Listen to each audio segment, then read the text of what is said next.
नमस्कार, भारत एक्सप्रेस के इस स्पेशल शो में आपका स्वागत है। और आज मेरे साथ स्टूडियो में जो खास मेहमान हमारे साथ मौजूद हैं, सच पूछिए तो मैं कौन, पूरा देश, पूरा हिंदुस्तान उनका कर्जदार है। कर्जदार इसलिए क्योंकि इस मिट्टी का कर्ज चुकाने के लिए उन्होंने जिस तरह की कुर्बानी मैं कह सकता हूं, जिस तरह का त्याग और जिस तरह का लड़ने वाला जज्बा उन्होंने आतंकियों के सामने दिखाया, वो उन्हें पूरे देश में हर किसी से अलग नहीं, बहुत बहुत बहुत अलग और अलहदा बनाता है। मेरे आज के मेहमान श्री नरेंद्र नाथ धर दुबे जी हैं। सर, आपका बहुत बहुत स्वागत है। धन्यवाद मेहर जी, बहुत बहुत थैंक यू। सर का परिचय जो हम सबको जानना चाहिए वो ये है कि 13 दिसंबर को जब संसद पर हमला हुआ था तो पूरा देश उबाल ले रहा था कि इसका बदला होना चाहिए, इसके मास्टरमाइंड को सबक सिखाया जाना चाहिए। और उसका मास्टरमाइंड कौन था? मास्टरमाइंड था गाजी बाबा, जो कि पाकिस्तान का एक टेररिस्ट था। उस गाजी बाबा को मारने का काम दुबे साहब ने किया है। तो पूरे देश के लिए आप कह लीजिए जो बदले वाली बात है उसको पूरा करने का काम इन्होंने किया। और जो कुछ इन्होंने किया उसके लिए जो इनको चुनौती झेलनी पड़ी और जो कुछ इन पे गुजरा वो अपने आप में हम सबको हिला देने वाला है। वो पूरी कहानी ये हमें भारत एक्सप्रेस पर अभी बताने वाले हैं। तो आप हमारा ये शो देखते रहिए। अब मैं सीधे जाऊंगा दुबे साहब के पास। सर, ये बताइए, जिस दिन आप निकले थे, जिस रात एक ऑपरेशन पे जाना था, आपको खुद भी नहीं मालूम होगा कि कितनी गोली सामने से चलने वाली है और आप कितनी गोली फायर करने वाले हैं। उस रात क्या हुआ था? अगस्त की, मेरे ख्याल अगस्त 30 अगस्त 2003। क्या हुआ था, जरा हमारे दर्शकों को पहले वो बताइए। एक्चुअली गाजी बाबा को खोजने की मुहिम पिछले 17 महीने से चल रही थी, क्योंकि अगर आप आज की तारीख 13 दिसंबर 2001 याद करें तो यही वो बड़ा ही अनफॉर्चुनेट दिन है कि जिस दिन जैश ए मोहम्मद ने अपने पाकिस्तानी टेररिस्ट जैश ए मोहम्मद के chief operation commander Rana Tahir Nadeem, code name Ghazi Baba के ज़रिए भारतीय संसद जब उस समय बाकायदा सेशन में थी, करीब 242 एमपी पार्लियामेंट के अंदर थे, उस समय उसने हिमाकत करी दिन में 11 बजे पार्लियामेंट पे अपने 5 खुदकश पाकिस्तानी सुसाइडर से अटैक करने का। जब ये अटैक हुआ तो उस समय मैं श्रीनगर के अंदर था। मेरी बटालियन सीमा सुरक्षा बल हेल्म ऑफ अफेयर्स पे थी। श्रीनगर सिटी की कंप्लीट सिक्योरिटी बीएसएफ के पास थी, जो कि वहाँ पर ऑलरेडी बीएसएफ करीब 12 साल से डिप्लॉयड थी, 13 साल से उससे पहले। तो आप कह सकते हैं कि ये एक बहुत बड़ी चुनौती थी। और इस पार्लियामेंट अटैक को मैंने श्रीनगर में टीवी के पर्दे पर देखा। उसके बाद कुछ देर तक तो ये कहानी समझ नहीं आई कि हमारी संसद पे अटैक हुआ, ये क्या हो रहा है। लेकिन तब तक 3 बजे, 4 बजे, 5 बजे तक ज़रूरी इन्फॉर्मेशन आ गई। और उसके बाद जब तफ्तीश शुरू हुई तो गाजी बाबा इस देश का ओसामा बिन लादेन जैसा सिनोनिमस बन गया, क्योंकि उसी से ठीक पहले 26/11 को WTO अमेरिका पे अटैक हुआ था अलकायदा का, जो कि ओसामा बिन लादेन उसका मास्टरमाइंड था। तो गाजी बाबा तफ्तीश के दौरान प्रोक्लेम्ड ऑफेंडर बना और वो ट्रायल कोर्ट के ज़रिए जो प्रोक्लेम्ड ऑफेंडर का एक ऑर्डर निकला, उसके तहत ये हुक्मनामा निकला कि गाजी बाबा को जिंदा या मुर्दा कहीं भी हो, सिक्योरिटी फोर्सेज इसको पकड़े, इसको कोर्ट के सामने ट्रायल फेस करने के लिए लाए। और उस समय कश्मीर में होते हुए, सीमा सुरक्षा बल के एक बटालियन का हिस्सा होते हुए, मेरे लिए बड़ी एक चुनौती की बात थी। और ये बताइए, आपकी मुलाकात कैसे हो गई उससे, गाजी बाबा से? मेरी मुलाकात ऐसे हुई कि हमने 29 की रात को ये ब्रेक कर लिया था इंफॉर्मेशन कि बेसिकली गाजी बाबा का हाइड आउट कहाँ, श्रीनगर सिटी में। वो ब्रेक हमने किया उसी के डिप्टी चीफ जैश ए मोहम्मद के एक टेररिस्ट, पाकिस्तानी टेररिस्ट के इंट्रोगेशन के बाद। और जब ब्रेक किया तो हमको एक ऐसे मकान का पता लगा जिस मकान में एक खुफिया सीक्रेट चैम्बर गाजी बाबा ने अपने एक लोकल कश्मीरी कारपेंटर के ज़रिए बनवाया था। वो सीक्रेट चैम्बर इतना साइंटिफिकली बना था और इतना अजीबोगरीब बना था कि उसको कोई भी आम आदमी या कोई भी फोर्सेज की सर्च पार्टी बिना मुकम्मल इंफॉर्मेशन के उसको डिटेक्ट कर ही नहीं सकती थी। नहीं, आपने सीक्रेट चैम्बर की जो बात की तो ना, जी नहीं मैं चाहता हूं उसको आप डिटेल में बताइए जी। कि क्या वो कमरा था फ्लैट के अंदर सीक्रेट बिल्कुल, चैम्बर था, बिल्कुल। या कई बार देखते हैं हम लोग फिल्मों में कि ऊपर में आपको दिख रहा होता है फ्लोर, नीचे से कुछ निकालते हैं, फिर जमीन के नीचे तहखाने में चले जाते हैं, फिर वो कंक्रीट का था, लकड़ी का था, वो जरा डिटेल में हमारे वो दर्शकों को एक्चुअली एक रात पहले, जैसा कि आपको मैं ये और थोड़ी उसकी पहले की इन्फॉर्मेशन जोड़ूं, 28 अगस्त 2003 को हमने दिन में गाजी बाबा के जैश मोहम्मद के डिप्टी चीफ को पकड़ा जिंदा, और जिंदा टेररिस्ट को पकड़ने के बाद जो उसका इंट्रोगेशन हमने शुरू किया, इंट्रोगेशन के बाद रात को उसके हाइड आउट को हमने रेड किया, और वैसा हाइड आउट कश्मीर के टेनोर में मैंने कभी देखा नहीं था। वो एक डाउनटाउन के घने एरिया में एक कश्मीरी शहरी का घर था जो करीब 3 मंजिला घर था, और उस घर के बाहर एक आइसोलेटेड प्लेस में किचन का एक अलग से सेगमेंट बना हुआ था, और उस किचन में नीचे एक पैरेलल कमरा बना था, प्रॉपरली बिल्ड किया गया था, जिसमें अंदर जाने का रास्ता होता था। एक म्यूजिक सिस्टम के स्पीकर, बड़े साइज के स्पीकर के पीछे कोलैप्सिबल शटर था, उसको मतलब हटा स्पीकर के कितना बड़ा सा, ये देखिए ये पोडियम हमारे बिल्कुल सामने है, पोडियम से हाफ साइज का, इससे हाफ साइज का हाफ साइज का था स्पीकर। तो स्पीकर वॉल के साथ अटैच्ड है, तो आप बाहर से नंगी आंख से अंदाजा नहीं लगा सकते कि पीछे कोई शटर भी होगा। अच्छा। लेकिन वो जब आप स्पीकर को हटाएं तो पीछे खुलने वाला दरवाजा था, और उसके साथ लकड़ी की सीढ़ी नीचे जाती थी। तो उसके नीचे करीब ऑलमोस्ट 8-9 फीट हाइट का, यानी उतना गहरा खुदा हुआ एक प्रॉपर तहखाना था, और उस तहखाने के अंदर जो असलहा बारूद हमने वहाँ से रिकवर किया, वो तो फिर आंख फटने वाली बातें थी। उसमें rocket launcher, rocket, pistol, grenade, rifles, ammunition, magazines, I card बनाने की फर्जी मशीन, लेमिनेशन मशीन, प्लस फर्जी सील्स डिफरेंट गवर्नमेंट ऑफिसर्स की, और 75,000 कैश, दिल्ली का नक्शा, इतनी सारी चीज़ें उस तहखाने में थीं। और वह जैश मोहम्मद का एक तरह से शस्त्रागार था श्रीनगर सिटी का। उसकी पूरी रिकवरी के बाद हम उसको हेडक्वार्टर लेके आए, और आने के बाद जब हमने पाकिस्तानी टेररिस्ट का इंट्रोगेशन शुरू किया, लाइव इंट्रोगेशन, और उसके साथ जो उस मकान का मालिक था, इंट्रोगेशन के बाद जो तस्वीर उभर के आई वो बड़ी खौफनाक थी। हमने बड़ी मेहनत से इंट्रोगेशन में ये प्रूव किया कि बेसिकली ये सीधा साधा पाकिस्तानी टेररिस्ट नहीं है, ये गाजी बाबा का खास है, उसका डिप्टी चीफ है। इंट्रोगेशन के दौरान कुछ ऐसी डिटेल उसके मुंह से निकली, जिस डिटेल को हम अपने अवेलेबल डेटा से जब हमने मैच किया, तो हमने ये मान लिया कि हम गाजी बाबा के बिल्कुल करीब हैं। और वह इंट्रोगेशन 29 अगस्त के दिन भर चला, और उस इंट्रोगेशन के बाद शाम को हम जब वह तहखाना बनाने वाले उस कारपेंटर को हमने उसे कन्फ्रंट कराया, जिसे कि हम अनंतनाग से पकड़ के लाए थे 28 की रात को ही, उस कन्फ्रंटेशन के बाद बड़ा क्लियर हो गया कि एक श्रीनगर सिटी के इस कंप्लीट डाउनटाउन एरिया में इस कारपेंटर ने एक से ज़्यादा तहखाने बनाए हैं, और जो तहखाने बनाए हैं वो जैश मोहम्मद के जानिब यानी उनकी तरफ से बनाए हैं। उन तहखानों में एक तहखाना था जिसका कि उसको पूरा ज्ञान था, जिसकी भूगोल, ज्योग्राफी, जहाँ से आने जाने का रास्ता, लोकल डिटेल्स उसको पता थी। लेकिन बाकी तहखाने की उसको उतनी जानकारी इसलिए नहीं थी कि जैश मोहम्मद उसको पट्टी बांध के घर से लाता था, और हाइडिंग में वो तहखाने बनवाते थे अपने टैक्टिक्स के हिसाब से, और बाद में उसको पट्टी बांध के ही रात के अंधेरे में छोड़ के आ जाते थे। तो ये था उनका मॉडस ऑपरेंडी, जिससे कि लोकल कारपेंटर, उसको पैसा तो मिलता था तहखाना बनाने का, लेकिन उसको तहखाने की एग्जैक्ट लोकेशन बहुत ज़्यादा नहीं पता होती थी। लेकिन यह एक तहखाना था जिसकी लोकेशन उसको पता थी, और उसका सिर्फ एक वजह यह था कि वो प्रॉली उसको सिगरेट की तलब लगती थी, सिगरेट उसकी ख़त्म हो गई थी, तो वो आंखों से बच के आकर के वो नीचे ख़रीदा। और जब ख़रीदा तो वो डाउनटाउन के नूरबाग का एरिया, वो दरवाज़ा, वो गली, वो खोखे की दुकान, झेलम नदी, सीमेंट ब्रिज, ये सारी डिटेल्स उसके माइंड में थी। आप उस बिल्डिंग के पास रात में कितने बजे पहुंचे थे? मैं पहले बात तो शाम को करीब 7 बजे हाइडिंग में एक सिविल गाड़ी में हमने एक टीम भेजी, और पहले उस घर का हमने रेकी किया। रेकी करके हमारी टीम आ गई, और हमारी टीम ने हमको बताया कि हमारे एरिया ऑफ रिस्पॉन्सिबिलिटी में ही ये घर है, और ये बड़ा नोन एरिया है, और इसमें हम रात को कोई भी ऑपरेशन कर लेंगे।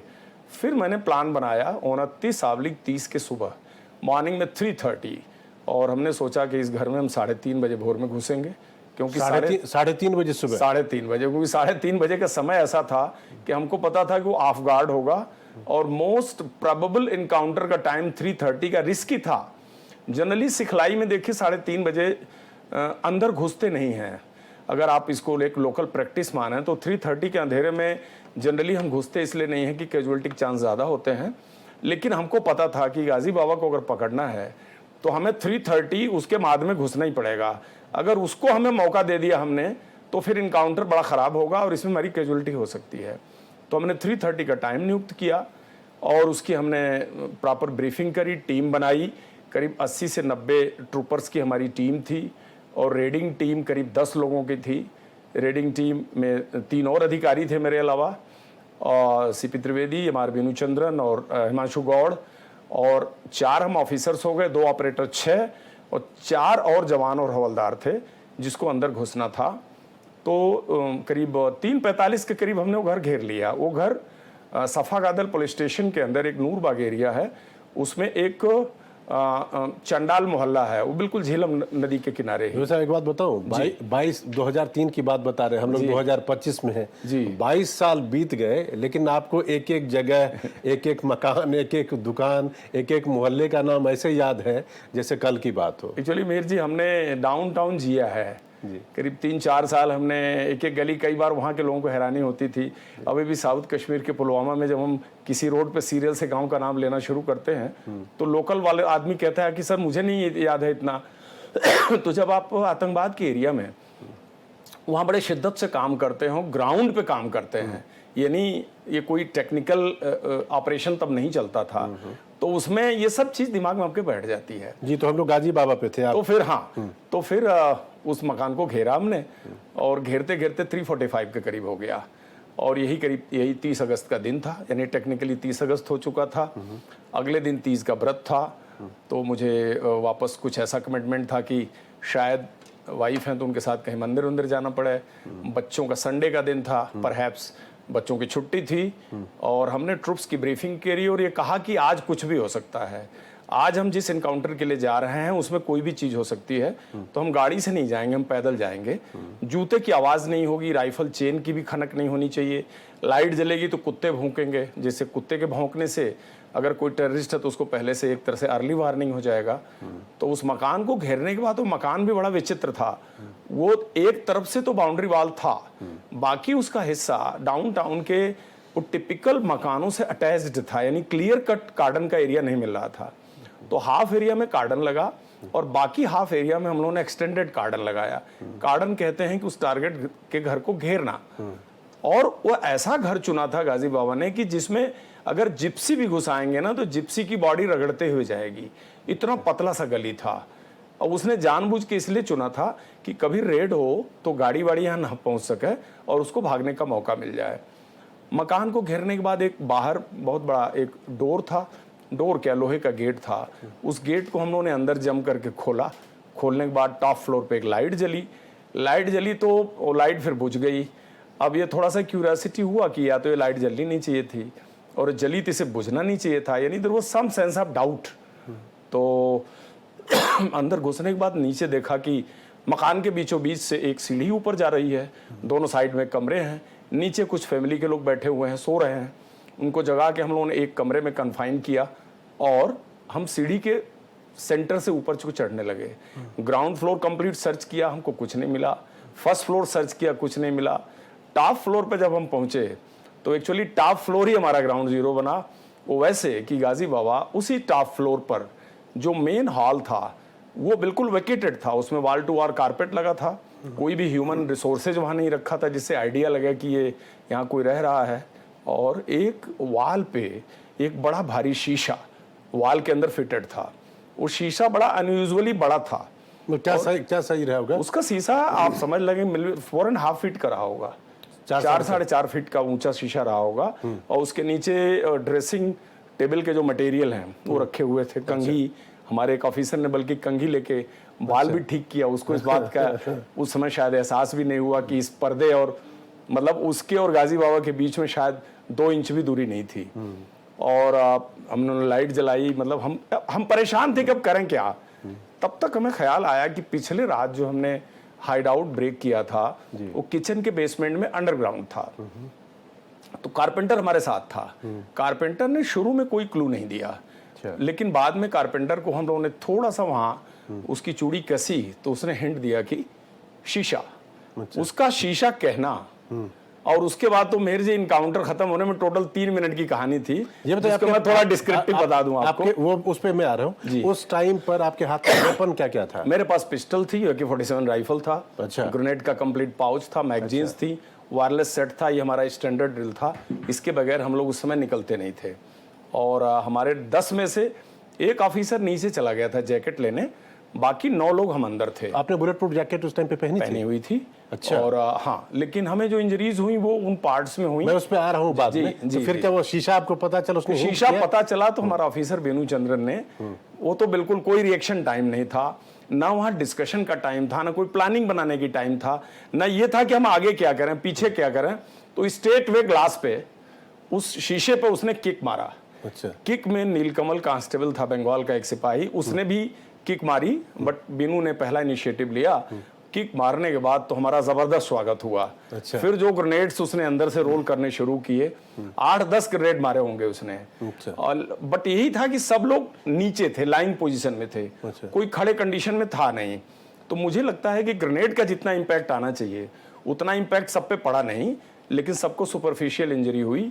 मेरा जो गार्ड था बलवीर सिंह, उसको पहला ब्रंट लगा, उसको गोली का बस्ट लगा AK-47 से। शायद गाजी बाबा और उसके डिप्टी चीफ राशिद भाई की कोशिश ये थी कि हमको ब्रेक करके उसी सीढ़ी से वो भाग जाए। अच्छा।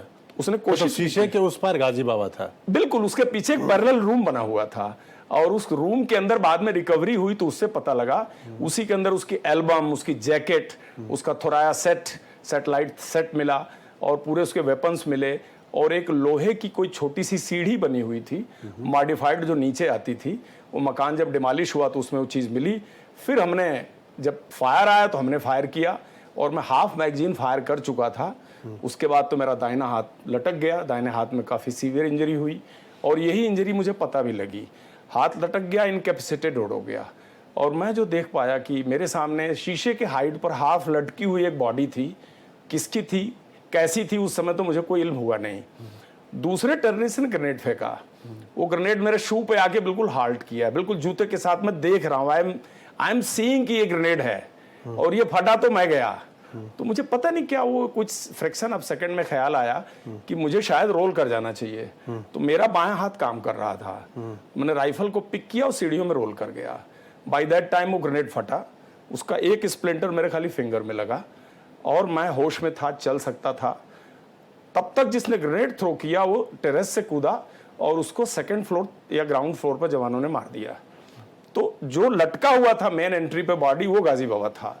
उसकी आइडेंटिटी जब बाद में पता लगी कि ये कौन था, तो वो गाजी बाबा था। और जो दूसरा जंप किया उसका नाम राशिद भाई था, वो भी पाकिस्तानी टेररिस्ट था। और तीसरे को आपने जिंदा पकड़ रखा था? एक तीसरा अंसार भाई हमारे कब्जे में था।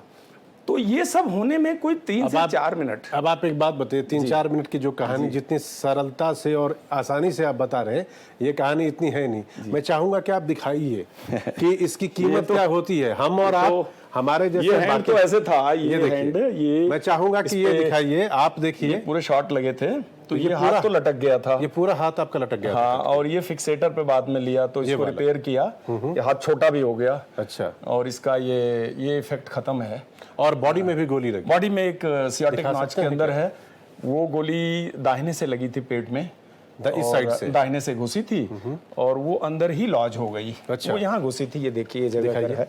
आप इधर आ जाइए, इधर आ जाइए। ये शॉट है, देखिए, ये देखिए, ये घुसा था। मैंने सुना कि आपके पेट में आज भी मतलब बॉडी में दुश्मन की गोली पड़ी हुई है। ये यहाँ पर है, अंदर इधर की सियाटिक नॉच में पड़ी हुई है, वो एक्सरे में दिखती है एक गोली। हाँ, और दाहिने पैर में लगी थी। अच्छा। तो ये तो हड्डी टूटी नहीं, ये काट के निकल गई थी। वाली यहाँ आया था मेडल पे शॉट, तो ये पूरा फाड़ के आर्मपिट से निकल गया और डायरेक्टर जनरल कमेंडेशन सिग्नियर ने जान बचा लिया। तो ये इनकाउंटर इतना इंपॉर्टेंट था, लेकिन हुआ सब कुछ 3-4 मिनट में। और जो बस एक कहानी बननी थी, एक कहानी रचनी थी, एक सफलता मिलनी थी। उसके बाद तो आप बेहोश हो गए होंगे? नहीं, मैं होश में था। आप होश में थे? मैंने खुद बोला कि बी पॉजिटिव ब्लड ग्रुप का इंतजाम करिए। अच्छा। तो मुझे SMHS मेडिकल कॉलेज उन्होंने इवैक्यूएट किया। मैंने बोला घर घेर के रखो, अंदर टेररिस्ट कितने हैं इसका अभी कोई अंदाजा नहीं। तो SMHS में गया तो उन्होंने जब एक्सरे किया तो उन्होंने कहा कि आपका तो मुझे एब्डामेन खोलना पड़ेगा, गोली अंदर है। अच्छा। तो मैंने कहा नहीं, मुझे मिलिट्री हॉस्पिटल भेजिए।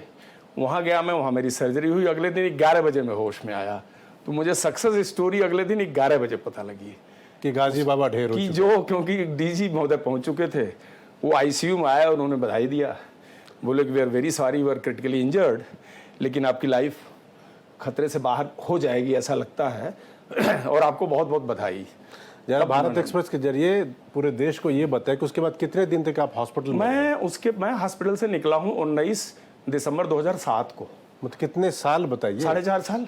4.5 साल। लेकिन इस बीच नोट में करिए, हम और आप जो इत्मीनान की नींद लेते हैं और निश्चिंत होकर सुरक्षित भाव से देश में सोते हैं, उसकी कीमत कुछ ऐसी भी होती है कि आपका एक साथी, आपका एक फौजी, आपका एक भाई, आपका एक रिश्तेदार, आपका दोस्त सरहद पर या देश के अंदर भी आतंकियों से लड़ते हुए इतने जख्म खाता है कि 4-4.5 साल तक अस्पताल में। बड़ी आंत नहीं, मेरी लार्जर इंटेस्टाइन नहीं है। आपकी बड़ी आंत नहीं बची। एनल पाउच लगाया हुआ है, लार्जर कोलोन काट के एनल पाउच लगा है, उसी में खाना पचता है 2-2.5 घंटे। 23 साल से लाइफ ऐसे चल रही है। लेकिन आपको देख के कोई कह नहीं सकता कि आपने दुश्मन के साथ लड़ते हुए इतनी ज्यादा तकलीफ या इस तरह का आपके साथ हुआ होगा। मुझे लगता है एक हार्ड एंड जो बैटल ट्रेनिंग है और जिस तरह के सिचुएशंस में हमने 7 साल कश्मीर में काम किया, जो लीडरशिप थी, सीमा सुरक्षा बल के जवान बहादुर थे और आप जैसे लोगों का इनकरेजमेंट था। नहीं, हमारे नहीं, और सबका प्रोत्साहन था, पूरे देश की दुआएं कह लीजिए और पूरे देश का सहयोग साथ। और हर बार जब भगवान के सामने कोई जाता है, ऊपर वाले के सामने, तो कहता है कि इस देश को सुरक्षित रखने के लिए जो लोग काम करते हैं सरहद पर या देश के अंदर, वो सुरक्षित रहिए, पूरे देश की कामना रहती है। शायद उन्हीं दुआओं की वजह से आप आज हमारे साथ यहाँ पर खड़े हैं और अपनी कहानी आप बता रहे। तो फिर क्या हुआ उसके बाद जब आपको पता चला? तो मैंने सबसे पहले अपने साथियों के बारे में पूछा कि वो कैसे हैं। तो डीजी साहब ने बोला कि वो खतरे से बाहर हैं, एक शहीद हो गया जवान जो तुम्हारे गार्ड का था। और फिर तो हॉस्पिटल की यात्रा चली, फिर सब मीडिया के थ्रू पता लगा और गाजी बाबा का सिंबॉलिक नमाज जनाजा बहावलपुर में निकला, 4 लाख लोग उसमें शामिल हुए और जैश मोहम्मद ने बैकलैश किया बहुत ज़्यादा। बीएसएफ का बस को उड़ाने की कोशिश की लोअर मुंडा में, उन्होंने 15-16 फैमिलीज़ की कैजुअलिटी हुई और जैश ने बीएसएफ का साथ नहीं छोड़ा। इन्होंने अक्टूबर 2017 में भी बीएसएफ कैंप पे अटैक करने की कोशिश की थी एयरपोर्ट के बाहर, दशहरे के दिन। वो लेटेस्ट अटैक जैश का था बीएसएफ के खिलाफ। लेकिन गाजी बाबा के मारने के बाद 13 साल तक जैश की लीडरशिप ध्वस्त रही, उठी नहीं, जब तक कि पठानकोट एयरबेस अटैक नहीं हुआ 2 जनवरी 2016 को। तो 2003 का इनकाउंटर 2016 तक जैश ए मोहम्मद को बैकफुट पे रखा, क्योंकि जैश दोबारा रीग्रुप नहीं हो पाया, उसके बाद रीग्रुप हुआ है जी। तो इससे पता लगता है कि अगर एक पोटेंशियल टॉप ऑर्डर टेररिस्ट को अगर आप खत्म करते हैं भारत से, तो उसका कितना ये पॉजिटिव इफेक्ट पड़ता है एंटी टेररिज्म ऑपरेशंस पे। बहुत ज़्यादा, बहुत बढ़िया प्रभाव पड़ा इसका। तो सर ने जो ये कहानी सुनाई अभी हमें और हमारे जरिए, भारत एक्सप्रेस के जरिए तमाम दर्शकों को, ये कहानी रुपहले पर्दे पर, कहने का मेरा मतलब है कि फिल्मी कहानी बनकर भी हम सब के सामने आ चुकी है। ग्राउंड जीरो फिल्म थी, अभी हाल में रिलीज हुई, इमरान हाशमी उसमें थे और उसमें आपका किरदार इमरान हाशमी साहब ने निभाया है। अब ये बताइए, जब आपने अपनी कहानी जो आप अभी बता रहे हैं, जब फिल्मी पर्दे पे देखा होगा कि ये तो मेरे ही पोर्ट्रेयल है जो मैंने किया, तब आपकी फीलिंग कैसी थी? एक, और नंबर 2, आपकी जो रियलिटी है उससे वो कितना मेल खाती है? देखिए, रियलिटी लगभग उन्होंने 60 to 70% वो रियलिटी पे ले गए थे, इसीलिए जिंगोइज्म वाली फिल्म थी नहीं है। बहुत कुछ फैक्ट्स बेस्ड थी, बट ठीक है, कमर्शियल पर्पज के लिए फिल्म को थोड़ा दूसरा एक रूप देना पड़ता है। तो जो फिल्म में जैसे दिखाया गया, तो कहीं कहीं मैं थोड़ा शाई फील कर रहा था कि अरे कुछ ज़्यादा मतलब थोड़ा कुछ बढ़ा तो नहीं दिया। I was feeling humbled, that is the basic thing. लेकिन फिल्म को बड़ा नीटली बनाया है, बड़ा उन्होंने क्लीनली एक पूरे ऑपरेशन को दिखाया है, जिसमें पूरे टीम का काम है, एक डिप्रेशन है, एक शूटिंग गैंग कैसे काम करती है, ग्रेनेड थ्रोअर्स कैसे काम करते हैं और किस तरह से आप लोकल इंफॉर्मेशन में पेनिट्रेट करते हैं और क्या रिस्क होता है। ये पूरी चीज उन्होंने काफी ऑथेंटिक दिखाने की कोशिश की है, except few portion for the commercial value. अच्छा जी, जो सिनेमाई लिबर्टी उसको कह सकते हैं, सिनेमैटिक लिबर्टी जो होती है शायद उसी का हिस्सा, क्योंकि उनको बिजनेस भी देखना, क्योंकि उनको कमर्शियल प्रोडक्शन है उनके लिए जी। बट काफी कुछ तसल्ली बख्श थी। मतलब ये है कि सर की कहानी अगर आपको देखनी हो तो आप वो देख सकते हैं। मैं फिल्म का प्रमोशन भी एक तरह से कर रहा हूँ नहीं, फिल्म का नहीं, मैं कहना चाहता हूँ ये हूँ कि सर की कहानी अगर आपको देखनी है तो आप देखिए, क्योंकि हम सबको वो देखनी चाहिए, इसलिए कि वो एक मिसाल है कि आप अपने देश के लिए, अपने मुल्क के लिए किस तरह से जज्बाती हो सकते हैं और उसके लिए अपनी जान की परवाह किए बगैर भी अपनी ड्यूटी निभाते हैं। हर बार जब हम ड्यूटी निभाते हैं और काम करते हैं, उसके बदले में पैसा ही सब कुछ नहीं होता है। क्या दैट इज ट्रू।